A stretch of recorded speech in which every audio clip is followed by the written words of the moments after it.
नमस्कार, मैं भाव्य, आप देख रहे हैं एन4 न्यूज़ भारत। संध्या समाचार में आपका स्वागत है।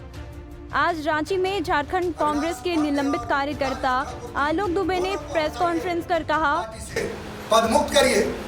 जाएंगे बापू वाटिका के पास धरना देने के लिए कि इनका जो हर फैसला है न सिर्फ विवादित है बल्कि उस हर फैसले से कांग्रेस पार्टी नीचे जाती है।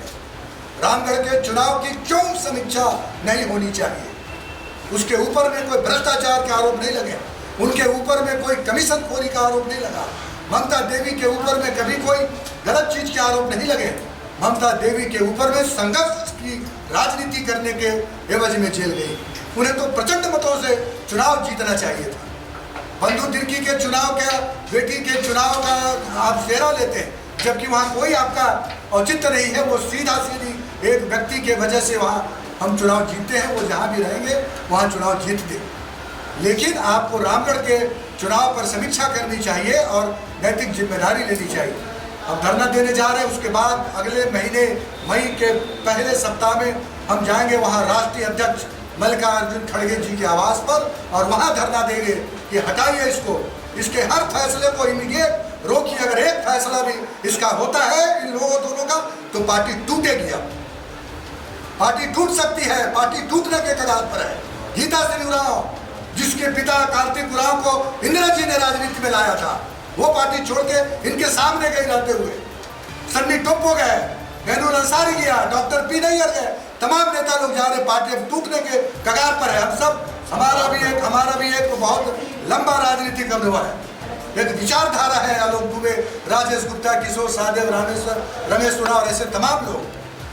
आप कमेटी के गठन में फॉर्मर पीसीसी प्रेसिडेंट से बात करना आपकी जिम्मेदारी है।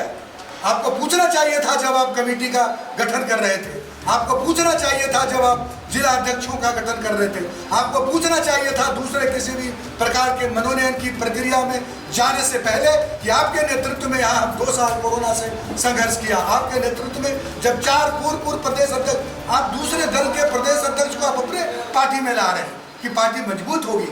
जो आदमी बीजेपी में चला गया कहीं और चला गया और अपने पार्टी के नेताओं को कह रहे हैं कि आप बाहर हो जाइए। तो ये जो दोहरी नीति है, जैसा राजेश गुप्ता जी ने कहा, ये आदमी पूरी तरह से कांग्रेस को खत्म करने के लिए ये दोनों पहुंचा है। आप सवाल है कुछ तो पूछ सकते हैं।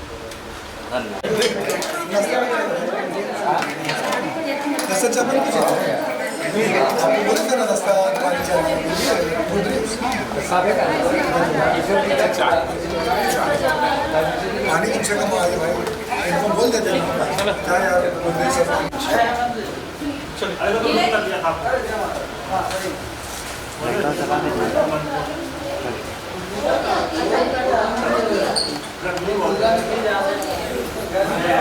हमारे प्रदेश कांग्रेस कमेटी के डेलीगेट आदरणीय लाल किशोरनाथ साहदेव जी, डॉक्टर राजेश गुप्ता छोटू जी और आदरणीय रमेश उरांव जी मौजूद हैं इस संवाददाता सम्मेलन में। आप लोगों ने देखा होगा कि कल राहुल गांधी जी ने अपना घर खाली कर दिया और 10 जनपद में शिफ्ट कर गए।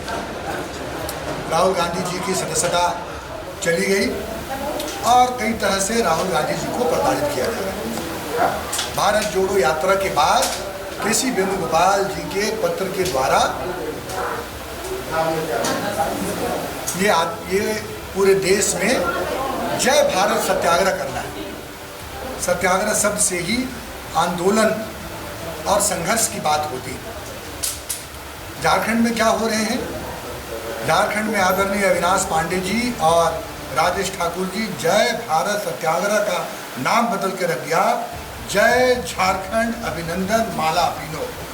जय झारखंड अभिनंदन माला पहनो कार्यक्रम आयोजित कर दिया पूरे झारखंड में। राहुल गांधी को भी धोखा दे रहे हैं। राहुल गांधी के संघर्ष के साथ ये व्यक्ति बेईमानी कर रहा है झारखंड के अंदर, नंबर 1। नंबर 2 जो महत्वपूर्ण बात है कि हमारे विधायक नमन बिक्सल कोंगाड़ी, राजेश कच्छप, ये दोनों किसी राजनीतिक विरासत के उपज नहीं, ये सब संघर्ष से निकले हुए। डॉक्टर इरफान अंसारी द्वारा चुनाव जीते, माननीय उच्च न्यायालय ने इन तीनों को बरी कर दिया, आरोप मुक्त कर दिया। अब ये तीनों 2 महीने से घूम रहे हैं अविनाश पांडे जी से मिलने के लिए इनके पास वक्त नहीं है मिलने का। अगर पार्टी फोरम में बात रखिए तो माइक छीन लेते हैं, बाहर बात रखिए तो अनुशासनहीनता के लिए निलंबित कर दिया जाता है। कल विक्सल कुंगाड़ी जी के आंसू निकले हैं खूंटी की सभा में। वो आंसू अविनाश पांडे और राजेश ठाकुर पर भारी पड़ेगा और कांग्रेस पार्टी पर भी भारी पड़ेगा। इन दोनों के चेहरे से कितना जनता वोट देगी हम सब लोगों को ये अच्छी तरह से मालूम। रामगढ़ के चुनाव पर ये समीक्षा नहीं करेंगे। रामगढ़ का चुनाव कोई भ्रष्टाचार के आरोप का चुनाव नहीं था। रामगढ़ का चुनाव कोई कमीशन खोरी और मुनाफाखोरी का चुनाव नहीं था। वो चुनाव एक माँ की ममता के संघर्ष का चुनाव था, जो इन दोनों के नेतृत्व में जिमखाना क्लब में बैठक करके चुनाव लड़ते रहे और वो चुनाव हार गए। और यही स्थिति आने वाली 2024 में भी होगी। तीसरी एक और कंक्लूड कर लेने दीजिए। अभी पता चला है जितने निर्णय हुए हैं अविनाश पांडे राजेश ठाकुर के, सब निर्णय विवादित रहे। जिला अध्यक्षों का मनोनयन, डेलीगेट का मनोनयन, प्रदेश पदाधिकारियों का मनोनयन, और अब सुना है कि बोर्ड और निगम का भी गठन होने जाएगा। मैं आप लोगों के माध्यम से माननीय मुख्यमंत्री जी को भी रिक्वेस्ट करना चाहूँगा, निवेदन करना चाहूँगा, आपकी नज़र रहनी चाहिए, इसलिए रहनी चाहिए कि कौन वो लोग थे जिन्होंने इस सरकार की बनाने में हजारों कार्यकर्ताओं ने अपना खून और पसीना लगाया था, और सरकार बनने के बाद वो कौन कार्यकर्ता थे जिन्होंने कोरोना के महामारी में अपनी जान की परवाह नहीं किए बगैर जनता की सेवा में रहे। अगर उनको नज़रअंदाज किया गया और ऐसे लोगों को जो चाटुकारिता करते हैं, जो गणेश परिक्रमा करते हैं, जो आगे पीछे करते हैं, उनको अगर अवसर मिलता है इसमें, तो ये पार्टी टूट के कगार पर जाएगी। पार्टी टूट सकती है, टूट रही है। गीता श्री उरांव पार्टी छोड़कर चली गई, सन्नी टोप्पो पार्टी छोड़कर चले गए, ऐनुल अंसारी पार्टी छोड़कर चले गए, डॉक्टर पी नैयर पार्टी छोड़कर चले गए। गीता श्री उरांव कौन थी? वो कार्तिक उरांव की बेटी कार्तिक उरांव जी, जिन्हें इंदिरा जी ने राजनीति में, राजीव जी ने राजनीति में लाया था, उस व्यक्ति का जो है वो तो ये पार्टी टूटने के कगार पर है। हम कांग्रेस के लोग कांग्रेस को बचाने के लिए, अविनाश पांडे राजस्थान में थे, वहाँ से भगाया गया उनको। आज जो राजस्थान में पूरी विवाद की थैली है, इसी आदमी का किया हुआ है, और इस आदमी को वहाँ से निकाला गया। हम जा रहे हैं बापू वाटिका के पास, इसी महीने धरने पर बैठेंगे, और अगले महीने मई महीने के फर्स्ट वीक में राष्ट्रीय अध्यक्ष मल्लिकार्जुन खड़गे के आवास पर जाएंगे और वहाँ भी धरना पर बैठेंगे।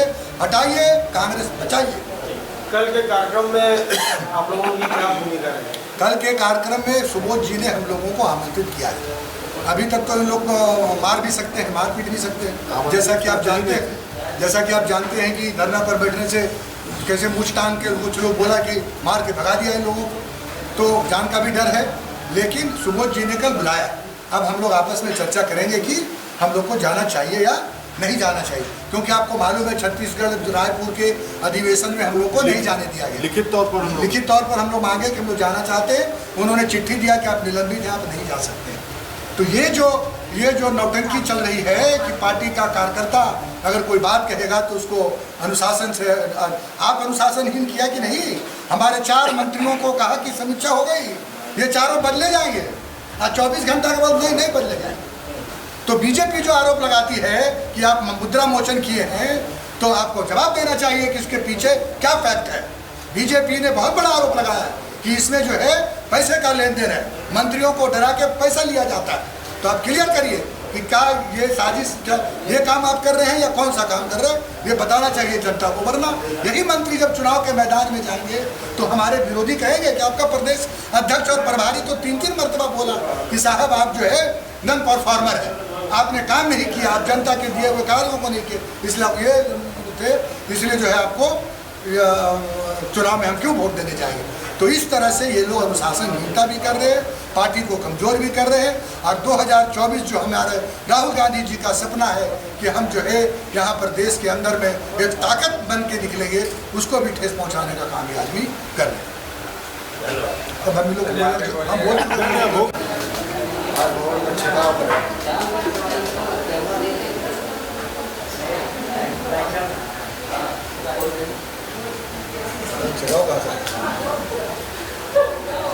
इधर विजय। धन्यवाद।